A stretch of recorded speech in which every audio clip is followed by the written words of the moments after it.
Bonjour, bienvenue sur ma chaîne. Alors aujourd'hui, je voulais vous présenter un tarot que j'ai eu en cadeau pour mon anniversaire.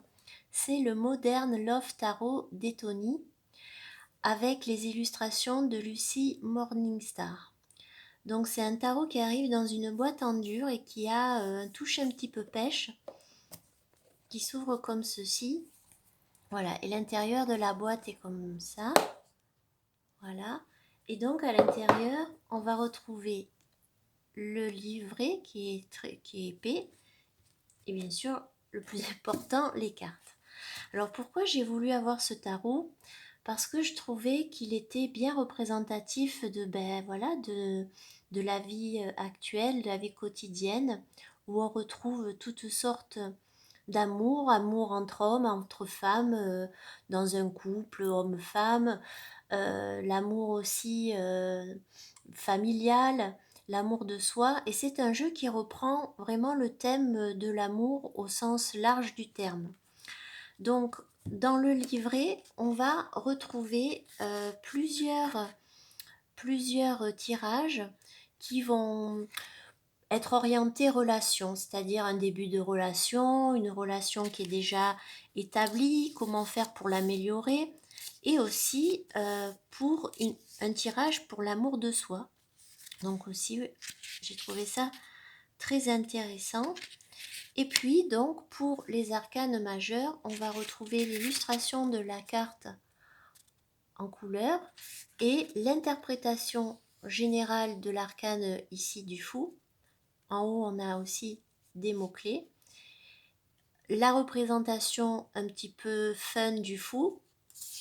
Et puis, on va avoir des interprétations par rapport à une relation qui vient de commencer, une relation qui est établie, la fin d'une relation par exemple. Et donc, on va retrouver ça pour toutes les arcanes majeures ainsi que pour les arcanes mineures à chaque fois. Voilà. Alors, moi, j'ai pas vraiment... voilà, là, c'est le créateur de l'oracle Etony et l'artiste Lucy Morningstar.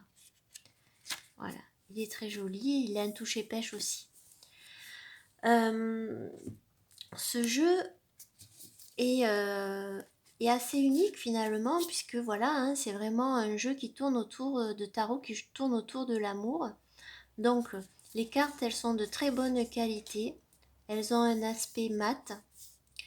On a des tranches qui sont dorées, un dos qui est très joli, très girly.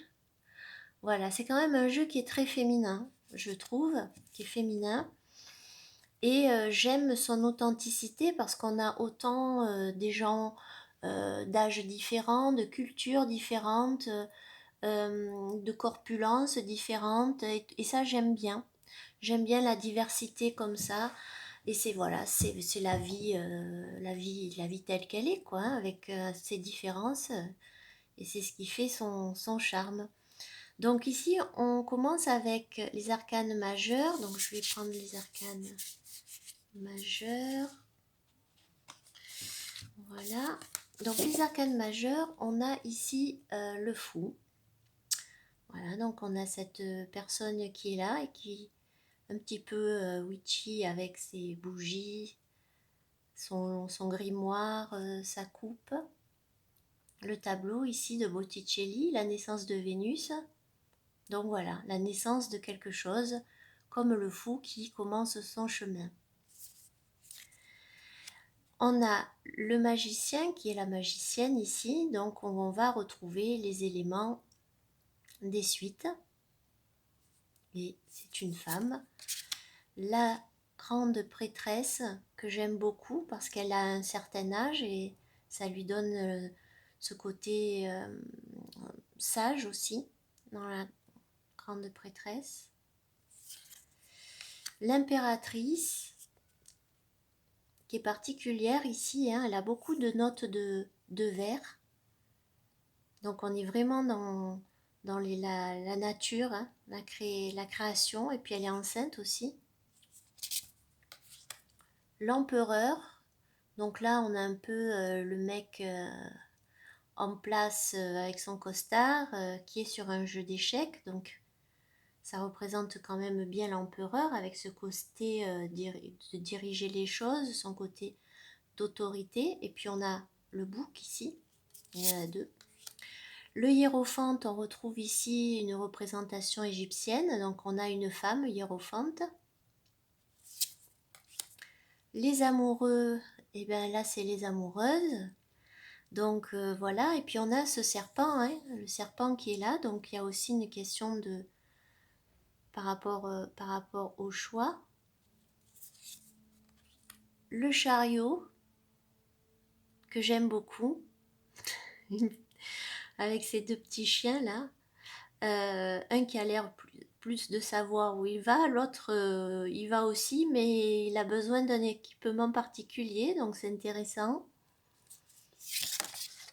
Et on retrouve aussi une femme, la force. Voilà. L'ermite, qui a l'air aussi d'être une femme. Et très belle, j'aime beaucoup cette carte. Ce que j'aime dans ce jeu aussi, c'est les couleurs, parce elles sont vives, ça fait printemps-été, quoi. Je trouve ça sympa. La roue de fortune avec le sablier et l'ouroboros. La justice, donc là on a la petite statue au fond de la justice, et là on est dans une justice qui essaye de trouver des, voilà, hein, une médiation ici dans le couple, puisqu'on est dans les relations. Le pendu, voilà. La mort, qui est une belle carte avec tous ces papillons, qui montre donc la fin mais aussi la transformation de quelque chose. La tempérance, que j'aime beaucoup. J'aime voilà, cette représentation de la famille, le fait de trouver des moments pour essayer de tempérer les choses dans la vie quotidienne qui est souvent assez, voilà, hein, il y a une sorte de rapidité, il y a des tâches à faire, et là on a quelque chose de reposant, quelque chose que l'on fait ensemble. Le diable ici, donc on a le côté addiction, est-ce qu'on va être attaché ou pas, le côté passion. J'aime bien cette représentation là. La tour, cette carte magnifique, la carte de l'étoile avec ce bleu qui est vraiment très très beau, ainsi que la lune qui est une très belle carte. On n'a pas une lune très noire, on a quand même quelque chose qui est qui est apaisé comparé à d'habitude. Et donc j'ai 19, voilà, donc là le soleil avec l'enfant. Le jugement, qui est une très jolie carte aussi, et le monde. Voilà, donc on a quasiment dans les arcanes majeurs que des personnages féminins, à part l'empereur, le pendu, la tempérance. Mais enfin, voilà, il y a beaucoup de personnages féminins. Donc c'est un jeu qui est bien pour utiliser pour soi aussi. Donc on va continuer avec les pentacles. Alors l'as de pentacle, très beau. Le 2. Le 3 de pentacle, donc là on est dans la construction, mais une construction qui se fait dans la communication. Pour trouver un équilibre. Le 4 de pentacle, c'est elle qui ne voit pas la personne qui est à côté d'elle. Le 5 de pentacle. Le 6, avec cette notion de partage. Le 7, donc là on a une sorte de réconciliation, mais apparemment il va falloir un peu patienter, donc ça symbolise la patience. Le 8 de pentacle, on est dans la construction, et le 9 de pentacle, une très très jolie carte avec un personnage qui est qui a l'air vraiment épanoui. Et le 10, donc là on est plus dans le domaine familial avec la notion de famille, de partage en famille et de transmission aussi, d'héritage. On a le page, le cavalier qui est une femme ici, la reine et le roi.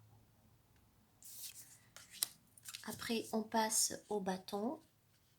J'adore parce qu'on dirait de la lavande là, ça me rappelle la Provence. Donc voilà, l'as de bâton, le 2 de bâton là, donc là on voit qu'il y a un chemin qui va peut-être se dessiner. Le 3 de bâton, donc là ça y est, on part à l'aventure. Le 4, mariage, stabilité.